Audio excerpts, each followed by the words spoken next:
The gunman has been named as Vester Flanagan, a former employee at the same TV station. He later killed himself after a police chase. But it emerged that he had also filmed the shooting, walking up behind the cameraman before firing his gun at the victims. He then uploaded this video to the internet. On many front pages of our newspapers this morning, you can still see an image. It's a still image taken from his video of his hand holding the gun and firing on the terrified news presenter. That's the image in many newsagents right round the corner from you. Most coverage on the TV chose to show the moments leading up to the shooting and not the moment of death itself, but some played the sound of the gunshots, and that is the moment of death too. Is this tasteful? Is this right? Is it the age of the internet to blame, where everyone can see uncensored images and the conventional media has to follow? Play the full footage, say some, but others say no, keep none of it, keep it all back, don't show any of it. Dame Anne Leslie is the veteran foreign correspondent. She's here. Welcome, Anne Leslie.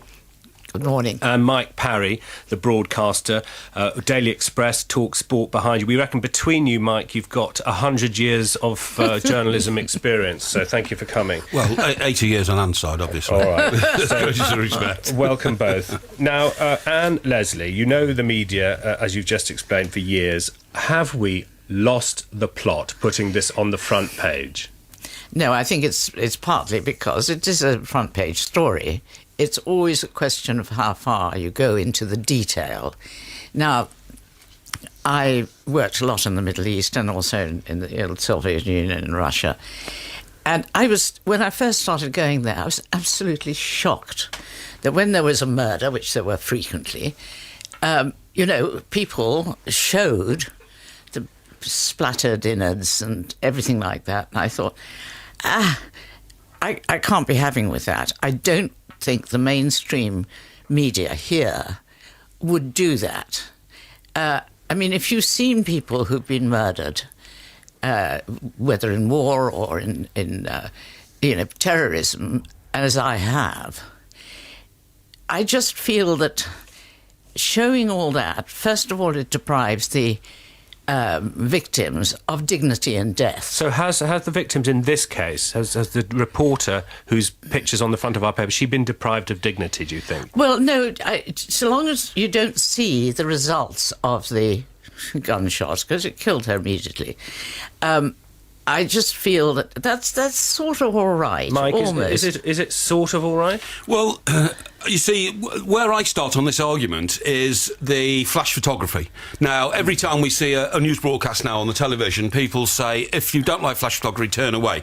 So somebody else is making up their minds about, what's good for us to watch and what isn't good for us to watch. Oh, and I don't think that's right. Now, what I think in this situation are some special circumstances is this young lady, Alison Parker, was a broadcast journalist. Would she have wanted it to be shown or not? Would she? I don't know. No, she wouldn't. The second issue is, has anybody asked her family whether they wanted it shown or not? Because, for instance, think of Leah Betts, the little girl who died after taking too many tablets in a nightclub. Her parents specifically said, to try and stop this sort of thing happening again, we will want you to show the image of our daughter on her deathbed. But that's the problem, you see. When it is the family and friends and lovers and things who are asked permission, and then they want to convey a message. The trouble is that this was done so fast that I think that you wouldn't have had much time, because this is running news, to check with the family, is this all right? Now, I would not like it to happen at all, the showing of the actual gunshot. I think the difference between ordinary people, that sounds so patronising, and a professional journalist, is when I was covering the Balkan Wars, everybody said whatever massacre was taking place was the other people's fault, or that these people weren't civilians, they were militiamen and so on. So I have to be forensic, so I would look at the bodies. They would obviously be ordinary people who are not fighting men, because there was a already crippled man, a very old man, and they'd been,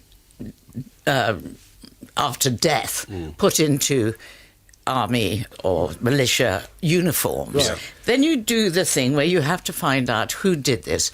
You look at the entry wounds, the exit wounds, and so on. But you're doing that. You're not showing it to me. No, in my and media. I wouldn't do that. I need to bring it back to that question. I think what you're saying to Mike is, no, of course, this moment should not actually be replayed. I think that's what you're saying. I'm saying that because I think it becomes a snuff movie. No, I don't think so.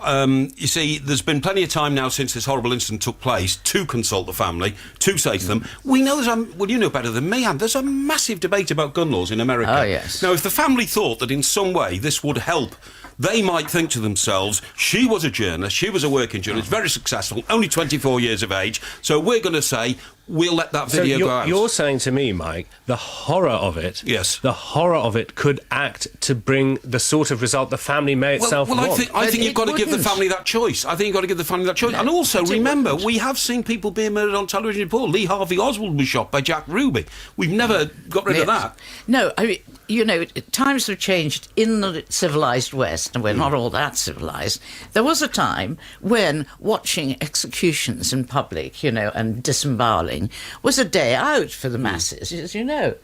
And we think that that is not civilised. Now I think it's uncivilised to show how hideous death is, and it's not going, you know, violent death, and it's not going to change gun laws if Columbine and the other things didn't change gun laws. Let's listen to the media analyst. He has his own programme, Charlie Brooker, in which he condenses everything that goes on in the media.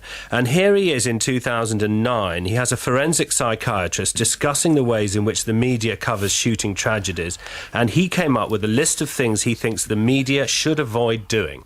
I have repeatedly told CNN and our other media, if you don't want to propagate more mass murders, don't start the story with sirens blaring. The school day had only just begun when the attacker struck. Don't have photographs of the killer. The 17-year-old's 3-hour rampage ended in his own death. Don't make this 24/7 coverage. The German Chancellor is about to give her reaction. We'll bring that to you live. Not to make the killer some kind of anti-hero. Dressed in black combat gear, the gunman opened fire at random. Do localize this story to the affected community and make it as boring as possible in every other market. Now, Anne, Leslie, let me ask you first. The creation of the anti-hero, is that happening here already, do you think? Well, I'm afraid in certain circles, this is why we have jihadi brides going out, having seen ISIL, whatever they call themselves now, doing these atrocity videos, and they, living in this country with their education, they're often quite bright girls. They're attracted by the anti-hero, the anti-state. Now, Mike, do you agree with this, that the media creates the anti-hero? No, the media doesn't create it. No, I don't think they do. But the other point with this is, this guy was very disturbed. It's obvious. He, according to one person who worked with him, he was always looking to be offended. Now, again, I think you've got to highlight this massively, because in this day and age, we are all subject to much heavier psychological pressures than we ever have been before in the competitive world. People have got to be able to spot these guys. It's not the first time it's happened. The man who shot John Lennon was a normal person to all intents and purposes until he rubbed out, well, exactly. He wasn't, and that's what I'm saying. Yeah. There are lessons to be learned from this. When people jumped off the Twin Towers, they were being murdered, but we had no qualms whatsoever about showing pictures of couples holding hands and leaping off because it was a gigantic news story. And these images live on and on and on in our internet age, and Leslie, it's changed. I asked at the very beginning, have we entered a new chapter? Well, the answer is we did enter a new chapter. We did. But what's the conclusion? Now, the conclusion is mainstream media, say, the BBC 6 o'clock news, they don't show the moment of death, which is never nice in any case. They fill you in on the background and that sort of thing. But of course, if you want to see, since this chap so helpfully videoed it all, if you want to see that, and I'd rather question your decency, you can do it on the internet anyway. It requires a tiny bit of effort. And you would never look at it? No. You would never look. Mike, would you look at it? Yes, I would, yeah, because the fascination of seeing life in its reality. You can always switch off the television if you want to see it. If we're warned about flash photography, we can be warned about very distressing scenes coming up. And the only last thing I'd say is I would be more shocked, Dan, in fact was very shocked, to see that plane at the Shoreham Air Show come down, smash into the ground, flying through. You knew you were watching the death of a lot of people, and that was very shocking indeed. Thank you both very much indeed. Anne's got worries that this is like a snuff movie that's been shown, but also says it's not on the main media. It's on the front pages, but she says it is front page news. Mike says not only does he think it should be shown... You don't see the blood. There is no blood, though. There is no blood. And Mike says he would watch it online if necessary as a journalist. All right, thank you both very much indeed for starting our discussion today.